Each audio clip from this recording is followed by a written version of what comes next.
राज्य में बीजेपी प्रथम थर पर सरकार गठन करने पर आज बजेट अधिवेशन आरंभ होईछि। जदि आजिकार कथा देखिबा तेबे राज्यपाल अभिभाषण परे परे गृह कार्य तो आरंभ होईछि, तेबे एथर बजेट केमिति रहिबो, नुआ सरकार लोकमानंकु कोन सब भेटी देबे, यहाँ पर सारा ओडिशार नजर रही। तेबे आमे वर्तमान उपस्थित रही पूर्वतन अर्थमंत्री पंचानन कानूनगो सार निकट में एथर बजेट को नहीं सार कौन आशा रखिंट और रूपरेख केमिति रहिबा दरकार सार सहित ए विषय अधिक आलोचना करबा। सर नमस्कार। सर नुआ सरकार लोक मानकर बहुत गुड़ाई किसी आशा रही, सरकार मध्य अनेक प्रतिश्रुति देइथिले इस्ताहार माध्यम रे। सर वर्तमान जहाँ ओडिशार स्थिति बजेट रूपरेख सर केमिति हेले समस्त को सुहाय बोली आपण भाबुछंती, आपनकर मत कोन सर, बजेट रूपरेख केमिति हवा दरकार? दुईटी कथा लोकंकर आशा अपेक्षा जी नुआ सरकार आसचंती विजु जनता दल हरैकिरी भारतीय जनता पार्टी से माने लोकों को जहाँ सब प्रतिश्रुति देइथिले सेगुड़िक पूर्ण करने निहाती दरकार और से रोकटोक भाव में केतेक प्रतिश्रुति 100 दिन रे पूर्ण करू बोली कही 100 डेज और से सब गुड़िक आग पूर्ण उपर लोकंकर आस्था रही।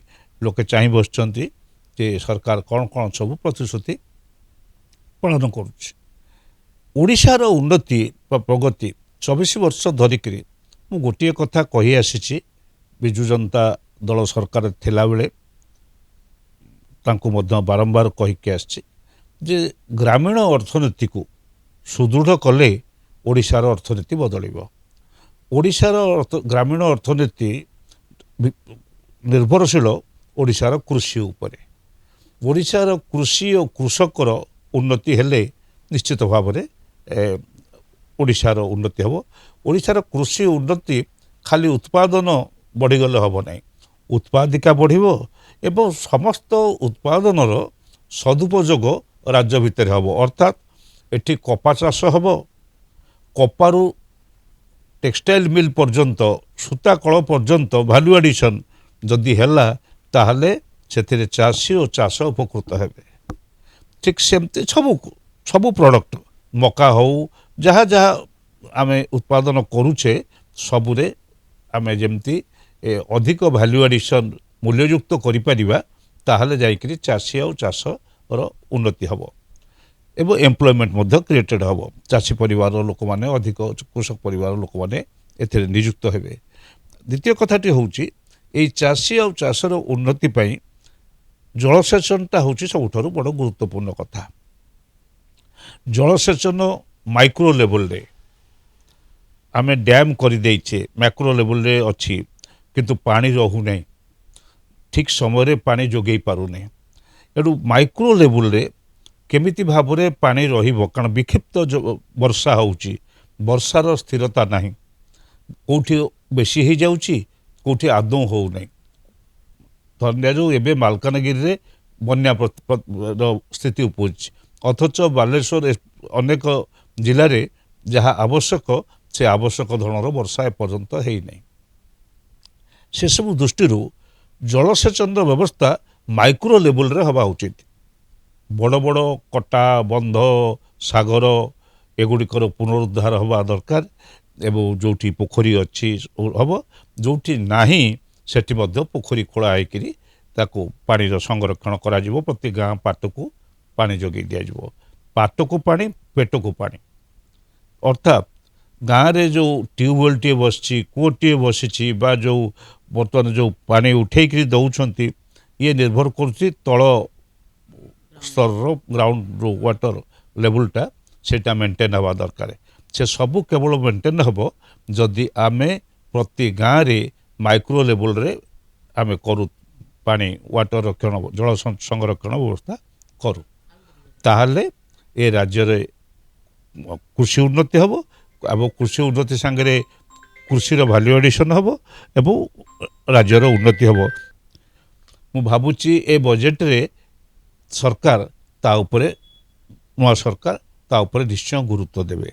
तापर है आ व्यतीत आउ गोटे हूँ आम स्मॉल इंडस्ट्री कहीदे मु गोटे जोड़े कथा।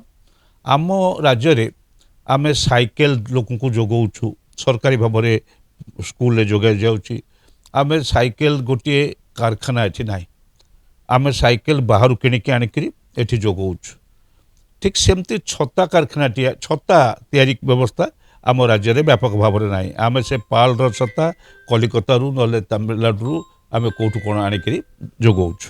ସ୍ମଲ୍ ସ୍କେଲ୍ ଇଣ୍ଡଷ୍ଟ୍ରିଜ୍, ଏଇ କ୍ଷୁଦ୍ର ଜଳସେଚ ଏ ଯେଉଁ ଯେମିତି ଭାବରେ କହୁଥିଲି ମାଇକ୍ରୋ ଲେବୁଲରେ, ସେମିତି ଗାଁ ଲେବୁଲରେ ଏବଂ ଯାହାର ଯେଉଁଠି ଆବଶ୍ୟକତା ଅଛି ହ୍ୟାଣ୍ଡଲୁମ୍, ପାୱାର ଲୁମ୍, ଏଗୁଡ଼ିକର ଅଧିକ ଯେତେ ଡେଭଲପମେଣ୍ଟ ହେବ ସେତିକି ପରିମାଣରେ ଆମେ ନିଯୁକ୍ତି ସୃଷ୍ଟି କରିପାରିବା। ଆମର ଦାଦନ ଖଟିବାକୁ ବାହାରକୁ ଯିବେ ନାହିଁ ଏବଂ ଆମେ ଯେଉଁ ମନି ଡ୍ରେନ୍ ହେଉଛି, ବାହାରକୁ ପଇସା ଚାଲିଯାଉଛି, ସେ ପଇସା ଆମ ରାଜ୍ୟରେ ରହିବ ଏବଂ ନିଯୁକ୍ତି କ୍ଷେତ୍ର ସୃଷ୍ଟି ହେବ। ଦାଦନ ଖଟିବାକୁ କେହି ଯିବେ ନାହିଁ। ଏସବୁ କଥା ଗୁଡ଼ିକ ଉପରେ ଗୁରୁତ୍ୱ ଦେବା ଦରକାର। ସାର୍, ବର୍ତ୍ତମାନ ସମୟରେ ବଜାର ଦରକୁ ନେଇ ଲୋକମାନେ ବହୁତ ଅସନ୍ତୁଷ୍ଟ ଅଛନ୍ତି। କ'ଣ ସାର୍ ଦିଗ ପ୍ରତି ଧ୍ୟାନ ଦେଲେ, ବଜେଟରେ କ'ଣ ରହିଲେ ଲୋକମାନେ ବେଶୀ ଉପକୃତ ହେବେ? ଦୁଇଟି କଥା। ବଜାର ଦର ଗୋଟିଏ ହେଉଛି ପେରିସେବୁଲ୍ କମୋଡିଟି, ଆଉ ଗୋଟିଏ ହେଉଛି ସେମି ପେରିସେବୁଲ୍ ବା ନନ୍ ପେରିସେବୁଲ୍ କମୋଡିଟି। ପେରିସେବୁଲ୍ କମୋଡିଟି ହେଲା ପନିପରିବା। ପନିପରିବା ଯଦି ବର୍ଷା ନହେଲା ବା ଅତ୍ୟଧିକ ବର୍ଷା ହେଲା ତାହେଲେ ପନିପରିବା ଆମ ରାଜ୍ୟରେ ଜୁଟି ନଥାଏ। କିନ୍ତୁ କେତେକ ପରିବା ଅଛି, ଆଳୁ ପିଆଜ ଉତ୍ପାଦନ ହେଉଛି, ତାକୁ ରଖିବା ବ୍ୟବସ୍ଥା ଆମେ କରିପାରିନାହୁଁ। ଏଣୁ ସେ ଦିଗରେ ଯତ୍ନ ନେବା ଉଚିତ। ସେମିତି ଭାବରେ ତାହେଲେ ଯାଇକରି ଦରଦାମଟାକୁ ଆମେ ନିୟନ୍ତ୍ରଣରେ ରଖିପାରିବା। ଦ୍ୱିତୀୟ କଥାଟି ହେଉଛି ଡାଲି ଆଉ ତେଲ, ଇଏ ଦୁଇଟା ଯାକ କେନ୍ଦ୍ର ସରକାରଙ୍କ ସହ ଖରାପ ନୀତି ସକାଶେ ଗତ 10 ବର୍ଷ ଭିତରେ ହୁ ହେଇକି ବଢ଼ୁଛି। ବର୍ତ୍ତମାନ 160, 170, 180, 200 ଟଙ୍କା ଟପିଲାଣି ସୋରିଷ ତେଲ ବିଭିନ୍ନ ଜାଗାରେ ଏବଂ ଡାଲି ମଧ୍ୟ ଦର ବଢ଼ି ବଢ଼ିକି ଯାଉଛି। ଇଏ କମିବ ସେତିକିବେଳେ ଯଦି ଆମ ରାଜ୍ୟରେ ଡାଲି ଆଉ ତେଲ ଉତ୍ପାଦନ ମାନେ ତୈଳଜାତ ଶସ୍ୟର ଉତ୍ପାଦନ ହେବ ଏବଂ ଆମ ରାଜ୍ୟରେ ମଧ୍ୟ ତେଲ ମିଲ୍, ଅଏଲ୍ ମିଲ୍ ବା ଡାଲ ମିଲ୍ ଅଛି କେତେକ ଜାଗାରେ, ଆଉ ଟିକେ ଅଧିକ ବ୍ୟାପକ ଭାବରେ ହେବ ଏବଂ ଏ କଥା ଗୁଡ଼ିକ ହେଲେ ଆମେ ଆମର ଦରକୁ ଆମେ ନିୟନ୍ତ୍ରଣ କରିପାରିବା। ଆମେ ଲୋକଙ୍କୁ ସେ ଦୃଷ୍ଟିରୁ ସର୍ବକାଳୀନ ସୁବିଧା ଦେଇପାରିବା। ଚଳିତ ଥରର ସାର୍ ବଜେଟର ଆକାର କୋଉଭଳି ରହିବ ବୋଲି ଆପଣ ଭାବୁଛନ୍ତି? ବଜେଟ୍ ଆକାର ଯଦି ସେ ତାଙ୍କର ସମସ୍ତ ପ୍ରତିଶ୍ରୁତି ପାଳନ କରନ୍ତି, ତାଙ୍କୁ ଆହୁରି 60,000 କୋଟି ଟଙ୍କାରୁ ଉର୍ଦ୍ଧ୍ୱ ବଜେଟରେ ରଖିବାକୁ ପଡ଼ିବ। ଯେଉଁ ବଜେଟ୍ ଗୁଡ଼ିକ ସେ ରଖିଛନ୍ତି, 3,000 ଟଙ୍କା ଭତ୍ତା ଦେବେ, 3100 ଟଙ୍କା ବୋନସ୍ ଦେଇକରି 3100 ଟଙ୍କା ଧାନର ମୂଲ୍ୟ ଦେବେ ଏବଂ ସୁଭଦ୍ରା ଯୋଜନାରେ 50,000 ଟଙ୍କା ସମସ୍ତଙ୍କୁ ମହିଳାମାନଙ୍କୁ ସବୁ ମହିଳାଙ୍କୁ ଦେବେ। ଏସବୁ କଥାକୁ ହିସାବକୁ ନେଲେ 60,000ରୁ ଉର୍ଦ୍ଧ୍ୱ କୋଟି ଟଙ୍କା ଆସୁଛି। ସୋ ଗତ ବଜେଟ୍ ଯେଉଁଟା ପୁରୁଣା ସରକାରଙ୍କର ଥିଲା, ସେ ବଜେଟକୁ ଟିକିଏ ଏକର ସେକର କଲେ ମଧ୍ୟ ଅସୁବିଧାରେ ପଡ଼ୁଛନ୍ତି। କାରଣ ସେ ଯୋଜନା ଭିତରେ ଯେଉଁ କାର୍ଯ୍ୟକ୍ରମ ଗୁଡ଼ିକ ଅଛି ତା ନାଁ କେବଳ ବଦଳାଇ ଦେଇପାରନ୍ତି ସିନା, କିନ୍ତୁ ସେଗୁଡ଼ିକୁ ବନ୍ଦ କଲେ ଲୋକେ ରିଆକ୍ସନ୍ ହେବ, ପ୍ରତିକ୍ରିୟା ହେବ। ତାକୁ ରଖିକିରି ଯଦି କରନ୍ତି ତାହେଲେ ପାଖାପାଖି 3 ଲକ୍ଷ କୋଟି ଟଙ୍କା ହେବ। 2,55,000 କୋଟି ଟଙ୍କା ଥିଲା ଲାଷ୍ଟ ବଜେଟ୍ର ହିସାବ, ବର୍ତ୍ତମାନ ଏଇଟା 3 ଲକ୍ଷ କୋଟି ଟଙ୍କା ପାଖାପାଖି ହେବ। ସାର୍, ଯଦି 3 ଲକ୍ଷ କୋଟିର ବଜେଟ୍ ଆସୁଛି, କେଉଁ କେଉଁ ବିଭାଗକୁ ସାର୍ ବେଶୀ ଗୁରୁତ୍ୱ ଦିଆଯିବା ଦରକାର? ଆୟ ପାଇଁକି ଖଣି ମିନେରାଲ୍ସର ଆମେ ବର୍ତ୍ତମାନ 46,000 କୋଟି ଟଙ୍କା ପାଉଛୁ, ପାଖାପାଖି 50,000 କୋଟି ଟଙ୍କା ଭିତରେ ଅଛି। ତାକୁ ଯଦି ଉପରେ ଭଲ ଭାବରେ ଗୁରୁତ୍ୱ ଦିଆଯାଏ ତାହେଲେ ସେଥିରେ ଆଉ 10-15,000 କୋଟି ଟଙ୍କା ଅଧିକ ପାଇବା, କାରଣ ସେଥିରେ ପିଲଫରେଜ ହେଇଯାଉଛି। ସେକେଣ୍ଡ ହେଉଛି ମାଇନର ମିନେରାଲ ପ୍ରଡକ୍ଟସ, ଯାହାକୁ ଆମେ ଆଦୌ ଗୁରୁତ୍ୱ ଦେଇନାହିଁ। ତାର ହିସାବ ବା ସେଗୁଡ଼ିକୁ ଆମେ ଯଦି ଠିକ୍ ଭାବରେ କରିପାରିବା, ଆଦାୟ କରିପାରିବା, ବାଲି ନଈର ବାଲି, ଶୈରାତ ନଈ ବାଲି ଆକୁ କିମ୍ବା ଆମେ ଯଦି ଆଣିପାରିବା ଏ ଯେଉଁ ମୋରମ ଆଉ ଚିପ୍ସ ଆକୁ ଯଦି ନିୟନ୍ତ୍ରଣକୁ ଆଣିପାରିବା ତ ସେଥିରେ ଅନେକ ପଇସା ଆଦାୟ ହେବ। ତୃତୀୟ କଥାଟି ହେଉଛି ଆମର ଆମେ ମିନେରାଲର କୋଇଲାରେ ଆମେ ପାଉନାଉ ରୟାଲ୍ଟି ପାଉନୁ। ଏଠି ଡବଲ ଇଞ୍ଜିନ୍ ସରକାର ଆସିଲାଣି, ଏମାନେ ରୟାଲ୍ଟି ଆଣିବାକୁ ଚେଷ୍ଟା କଲେ।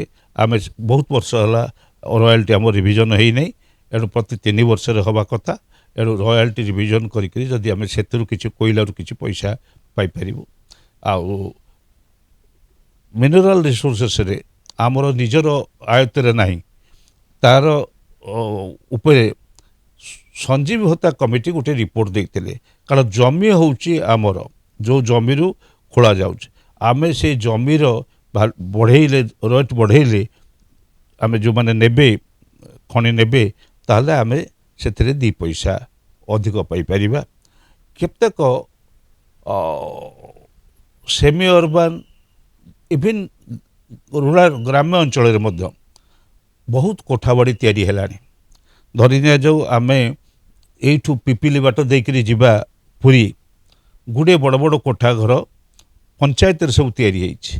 ତା ଉପରେ ଆମେ ହୋଲ୍ଡିଂ ଟିକସ ଯଦି ବସେଇ ପାରିବା, ତାହେଲେ ପଞ୍ଚାୟତ ଆଉ ମ୍ୟୁନିସିପାଲିଟି, ପଞ୍ଚାୟତ ଗୁଡ଼ିକ ଅଧିକ ଆୟ ପାଇପାରିବେ ଏବଂ ଆମ ଉପରେ, ରାଜ୍ୟ ସରକାରଙ୍କ ଉପରେ ଚାପ କମିଯିବ। ସେମିତି ଅର୍ବାନ୍ ଏରିଆରେ ଅଧିକ ନ ବଢ଼େଇକିରି ଆମର ଯେଉଁ ଇଏଟା ରହିଛି ଘର ଟିକସ, ତାକୁ ରେଟ୍ ନ ବଢ଼େଇକିରି ଯଦି ସବୁ ଘର ପୁଣି ଥରେ ତଲାସ କରିକିରି ଯେଉଁଟା ବଢ଼ିଯାଇଛି କି ଏକ୍ସଟେନସନ୍ କରିଛନ୍ତି, ତାକୁ ସଠିକ୍ ଭାବରେ ଆମେ ଆଦାୟ କରିବା, ତାହେଲେ ସହରାଞ୍ଚଳରେ ମଧ୍ୟ ଆୟ ବୃଦ୍ଧି ପାଇବ ଏବଂ ସେ ଆୟକୁ ଆମେ, ସେ ଚାପରୁ ଆମେ ମୁକ୍ତ ପାଇବା। ରାଜ୍ୟ ସରକାର ତାଙ୍କ ବଜେଟରେ ବେଶୀ ଚାପଗ୍ରସ୍ତ ହେବେ ନାହିଁ ଅର୍ବାନ୍ ଏରିଆ ପାଇଁ। ଏଗୁଡ଼ିକ କଲେ ଆୟ ଆସିବ। ନାଇଁ, ଆଙ୍କ ବଜେଟରେ କାହାକୁ, ଆଙ୍କ ବଜେଟରେ ତ କୃଷି ଆଉ ଏଗ୍ରିକଲଚର ଏବଂ ଚାକିରି, ଅଧିକ ଚାକିରି ସୃଷ୍ଟି କରିବା ହେଉଛି ଆଙ୍କ ବଜେଟର ପ୍ରମୁଖ ଭାଗ ରହିବା ଦରକାର। ଆଉ ଧନ୍ୟବାଦ ସାର୍, ନମସ୍କାର। ଶୁଣୁଥିଲେ ଆପଣମାନେ ପୂର୍ବତନ ଅର୍ଥମନ୍ତ୍ରୀ ପଞ୍ଚାନନ କାନୁନଗୋ ସାର୍ଙ୍କ କଥା। ସାର୍ ଯେମିତି କହୁଥିଲେ ଏଥରର ବଜେଟ୍ର ଆକାର ପାଖାପାଖି 3 ଲକ୍ଷ କୋଟି ମଧ୍ୟ ଛୁଇଁପାରେ, ଯେହେତୁ ପ୍ରତିଶ୍ରୁତି ଗୁଡ଼ିଏ ରହିଛି, ତେଣୁ ଲୋକମାନଙ୍କର ସମସ୍ତ ନଜର ରହିଛି। ଆଉ ଯେମିତି ସାର୍ କହୁଥିଲେ ଯଦି 3 ଲକ୍ଷ କୋଟି ଆସୁଛି, ତେବେ ଏହାର ଭରଣା ମଧ୍ୟ କେମିତି କରାଯିବ ସେ ସମ୍ପର୍କରେ ମଧ୍ୟ ସାର୍ ସୂଚନା ଦେଉଥିଲେ। ଭୁବନେଶ୍ୱର କ୍ୟାମେରାମ୍ୟାନ୍ ପ୍ରତାପଙ୍କ ସହ ପ୍ରଭାତ ରାଉତ, ମୋବାଇଲ ନ୍ୟୁଜ୍ 24x7।